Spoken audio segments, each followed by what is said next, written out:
Wabarakatuh.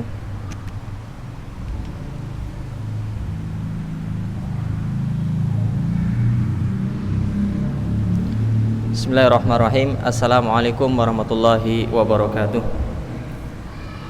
Alhamdulillahi wa kafa, wassalatu wassalamu ala nabiyyil mustafa Muhammad ibni Abdillahi ahlut tuqa wal wafa. Asyhadu an la ilaha illallah wahdahu la syarika lah, wa asyhadu anna Muhammadar Rasulullah la nabiyya wa la rasula ba'dah. Jamaah salat duhur yang dirahmati Allah, alhamdulillah kita bisa melaksanakan, mendirikan iqamah shalah, mendirikan salat. Sudah dekat Ramadan menuju ke hadapan kita, maka kita buktikan dari sejak saat ini kita memang benar-benar layak untuk bertemu dengan bulan Ramadan. Kita memang benar-benar siap untuk maksimal beribadah di bulan Ramadan. Jangan bermimpi kita akan banyak beribadah di bulan Ramadan, sementara saat ini saja yang di depan mata kita jauh dari ibadah kepada Allah Subhanahu wa taala. Semoga kita semuanya istiqomah, amin ya rabbal alamin. Jamaah rahimakumullah, kita lanjutkan pembahasan kitab Adab al-alim wal muta'allim, adab dalam mempelajari ilmu agama, yang ditulis oleh Imam An-Nawawi. Kemarin kita membahas bahwasanya seorang pencari ilmu agama dia harus bersemangat dalam mencarinya, al-hirsu ala talabil ilmi. Sekarang jamaah rahimakumullah, kita lanjutkan pembahasan berikutnya mengenai adab dalam mencari ilmu agama, yaitu bersabar dengan kekurangan dan perilaku guru yang tidak kita sukai. Jadi mungkin kadang-kadang kita dapatkan guru kita itu ada perbuatan yang kita tidak suka, ya. Maka di sini Imam Nawawi menyampaikan, jangan sampai hal itu menghalangi kita untuk senantiasa dekat dengan sang guru atau ustadz atau syekh dan meyakini tentang keutamaan ilmu beliau. Ya. Penjelasannya jamaah rahmatullah, Syekh Sami As-Sukar menyebutkan bahwasanya kadang-kadang seorang guru, seorang pengajar ilmu agama itu merasa sedih di dalam hatinya, sedang marah atau sedang susah, ditimpa musibah, keluarganya yang meninggal atau dia kehilangan sesuatu. Maka ketika dia menyampaikan ilmu agama itu kadang-kadang terpengaruh suasananya. Jadi di dalam halaqah, di dalam kajian dia kurang bersemangat, ataupun ada sesuatu sedikit dia cepat marah. Maka sebagai seorang pencari ilmu agama, kita harus memaklumi hal tersebut, manusiawi. Setiap orang pasti punya kesalahan. Al-insan makanul khata' wan nisyan. Setiap manusia tempatnya lupa dan salah. Maka berikan uzur kepada guru kita, berikan kemakluman. Dia manusia juga, bukan malaikat yang kita lihat harus 100% benar. Lalu beliau menyampaikan perilaku-perilaku sang guru yang zahirnya ini buruk, dia berusaha husnudzon, berusaha berprasangka dengan prasangka yang baik. Umar bin Khattab mengatakan, la tadhunnana bikalimatin kharajas min imri'in muslim syarron wa anta tajidulaha fil khairi mahmala. Ketika engkau mendengarkan ada sebuah kalimat yang keluar dari seorang muslim itu keburukan, bawalah dia kepada kebaikan, karena pasti ada kandungan kebaikan di sana. Jadi seorang muslim itu hendaknya untuk selalu berhusnudzon. Ada mungkin sebagian orang, apapun yang dikatakan oleh orang lain, dalam benaknya itu selalu buruk, selalu salah sangka, selalu prasangka, selalu buruk dalam pikiran dia. Nah, ini bukan muslim yang sejati. Seorang mukmin, apapun yang diucapkan oleh sahabatnya, orang lain, walaupun itu buruk, dicari, mungkin ada kebaikan di situ. Barangkali dia sedang kesusahan, jadi ngomongnya salah. Jadi beginilah Umar bin Khattab radhiyallahu taala anha memberikan nasihat, la tadhunnana bi kalimatin kharajat min imri'in muslim syarron. Jangan keburu-buru kalian berprasangka buruk ketika ada seorang muslim mengatakan sebuah keburukan. Wa anta tajidulaha fil khairi mahmala. Sedangkan kamu masih bisa membawa kalimat itu kepada maksud yang baik. Oh, maksudnya begini toh. Dia maksudnya baik sebetulnya, ya. Tapi mungkin dia caranya agak salah sedikit. Seperti itulah seorang muslim hidupnya selalu positif, ya. Hidupnya selalu positif. Lalu Imam Nawawi melanjutkan, sebab tidak ada yang lemah dari hal tersebut melainkan orang yang sedikit mendapatkan petunjuk dari Allah. Maksudnya apa? Orang yang dia selalu suudzon, selalu berprasangka buruk, berarti dia jauh dari petunjuk Allah Subhanahu wa taala. Hatinya tidak tenang dengan hudan, tidak tenang dengan petunjuk. Kemudian jamaah rahmatullah, apabila dia dijauhi oleh gurunya, dia memulai untuk meminta maaf. Kita punya salah kepada ustadz, kok ustadz kayaknya kurang suka dengan saya, ada apa? Kita yang memulai terlebih dahulu untuk mendekat dan meminta maaf. Ini bagi yang sudah dekat dengan ustadz, yang sudah dekat terbiasa dengan para ustadz. Kalau ustadznya menjauh, dekati. Tapi bagi kita yang belum dekat dengan ustadz, dekatilah para alim ulama. Kenali mereka, berkumpul bersama mereka. Harapannya moga-moga kita dikumpulkan pun di surga bersama mereka.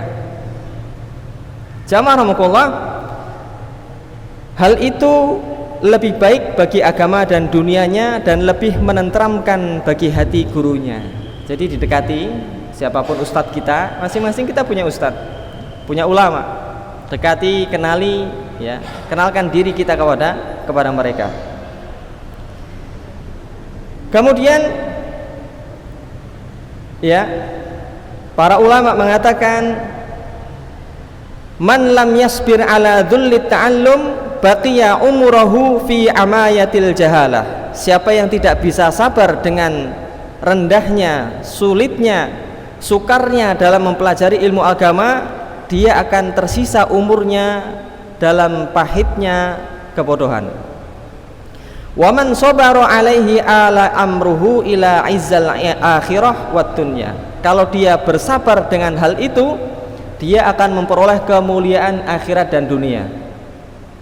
Siapa yang tidak suka dengan kemuliaan, dunia dimuliakan, di akhirat dimuliakan. Bagaimana caranya? Bersabar dalam halaqah ilmu, jamaah Allah.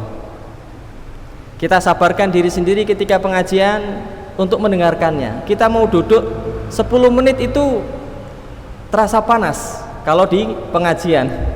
Tapi kalau ketika kita duduk 1 jam 2 jam bermain game online misalkan bagi anak muda, atau jangan-jangan ada yang tua juga masih suka dengan game online, 2 jam tidak terasa. Karena begitulah iblis, setan menghiasi dunia dengan perhiasan yang melenakan. Dunia, neraka dihiasi dengan sesuatu yang menyenangkan. Surga dihiasi dengan sesuatu yang tidak menyenangkan. Untuk duduk saja kita butuh perjuangan, butuh kesabaran, apalagi ketika ustadznya kita tidak suka, kiainya, ulamanya kita tidak suka. Maka nasihat para ulama, bersabarlah dengan cobaan itu. Mereka para ulama menyampaikan, siapa yang sabar dengan cobaan apapun untuk mencari ridha Allah, maka dia telah mendapatkan kemuliaan, al-izz. Ini kemuliaan yang kita raih, jamaah rahmatullah. Orang ahli ilmu, dia dimuliakan, dia dihormati di dunia dan di akhirat. Nafsuka in adaltaha faqad a'zastaha wa in a'zastaha adlaltaha. Dirimu wahai jiwa, ketika engkau merendahkannya untuk ketaatan kepada Allah, niscaya dia akan meninggikanmu. Ketika engkau merendahkan diri untuk taat kepada Allah, bersabar dengan apapun yang kita hadapi dalam belajar, itu namanya merendahkan diri. Allah akan mengangkat derajat kita. Orang yang dahulu susah payah mempelajari ilmu agama, suatu saat dia akan diangkat derajatnya oleh Allah Subhanahu wa taala, dimuliakan. Dan siapa yang meninggikan hatinya dalam mencari ketaatan kepada Allah, dia sulit banget untuk taat, susah untuk mau taat, susah, masih ada kesombongan dalam dirinya ya. Maka dia akan direndahkan karena hal itu. Walillahil izzatu walirasulihi walil mu'minin. Allah Ta'ala berfirman ya, izzah, kemuliaan adalah di sisi Allah, maka carilah kemuliaan itu kepada Allah dengan cara merendahkan diri di hadapan Allah. Kita merendah tapi ditinggikan, kita meninggi tapi kita akan direndahkan. Begitulah hakikatnya jamaah rahmatullah. Ibnu Abbas mengatakan, dalaltu taliban li talabil ilmi fa'azastu matluban. Dahulu aku bersusah payah mencari, sekarang aku dicari-cari. Dulu aku susah payah mencari ilmu agama, sekarang aku susah payah dicari orang untuk dicari ilmu agamanya. Kawan-kawan yang belajar di pondok, yang belajar di halaqah-halaqah, sulitnya luar biasa dalam mencari ilmu agama. Tidak ada kiriman uang, dia kelaparan, cari makanan ke samping kanan dan kiri ya. Bersabar dengan kesulitan yang ada, dihukum oleh ustadz karena terlambat. Dengan ujian yang lain dia rindu dengan orang tua. Banyak sekali jamaah rahmatullah ketika seseorang itu belajar ilmu agama di dalam pondok maupun di luar, maka ketika dia bersabar dalam mencarinya, dia nanti akan dicari-cari. Dia bisa melewati masa-masa itu dengan sabar, dia nanti akan dicari-cari ilmunya. Maka dahulu kami mencari ilmu dengan susah payah, sekarang kami susah payah dicari ilmunya. Begitulah hakikatnya jamaah rahmatullah. Kita harus bersabar dengan kekurangan apapun yang dimiliki oleh seorang guru. Terakhir, sifat yang perlu kita miliki dalam mencari ilmu adalah al-hilm, santun. Al-hilm, maksudnya al-hilm itu apa? Ya, al-hilm itu adamul mu'ajalah bil uqubah, tidak tergesa-gesa dengan hasil. Kita kalau bisnis pengennya langsung sukses, oh tidak akan bisa itu. Orang pasti mulai dari awal dulu, mulai dari bawah. Jualan, ngumpulin modal, disisihkan, ini untuk modal, ini untuk bulan ini dan lain sebagainya. Begitu pula dalam mempelajari ilmu agama, tidak bisa kita langsung pinter jamaah rahmatullah. Tidak bisa kita instan jadi ustadz, jadi alim, tidak bisa. Maka yang perlu kita pupuk sifat berikutnya adalah al-hilm, yaitu tidak tergesa-gesa untuk segera pinter, tidak tergesa-gesa mencapai tujuan. Ibnul Qayyim mengatakan Allah itu punya sifat namanya Al-Halim, wa huwal halimul khabir. Apa maksudnya Al-Halim jamaah rahmatullah? Al-Halim itu Allah tidak segera menghukum hambanya karena sebuah maksiat.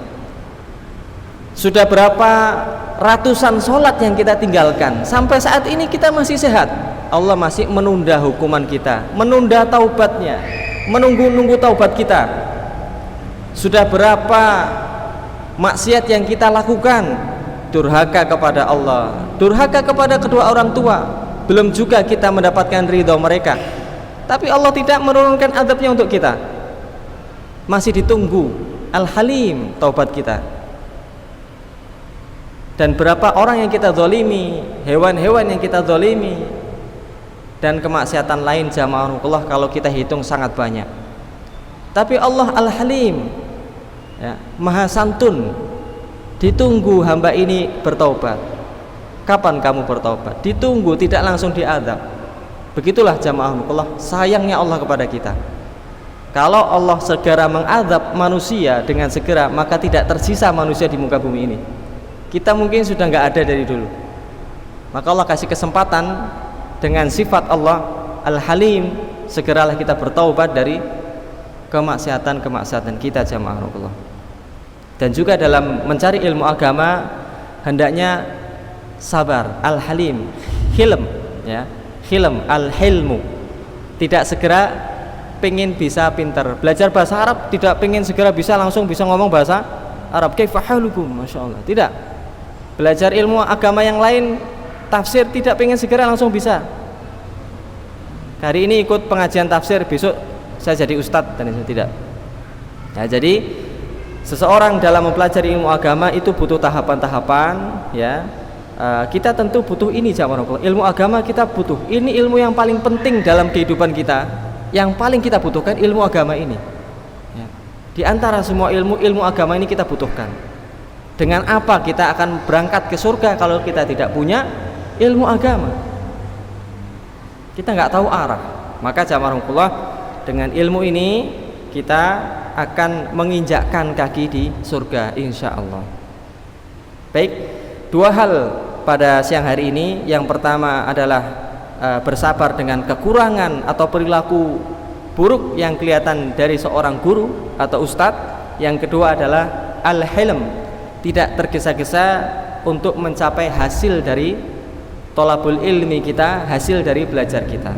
Insya Allah akan kita sambung dengan cara-cara berikutnya dalam rangka kita mencari ilmu agama. Semoga Allah memberikan taufik kepada kita semuanya, hidayahnya, sehingga kita istiqomah di dalam agamanya, berjalan beriringan dengan ilmunya, dan juga diwafatkan dalam keadaan yang husnul khotimah. Amin ya rabbal alamin. Wallahu a'lam bissawab. Subhanakallahumma wa bihamdika asyhadu an la ilaha illa anta astaghfiruka wa atubu ilaik. Assalamualaikum warahmatullahi wabarakatuh.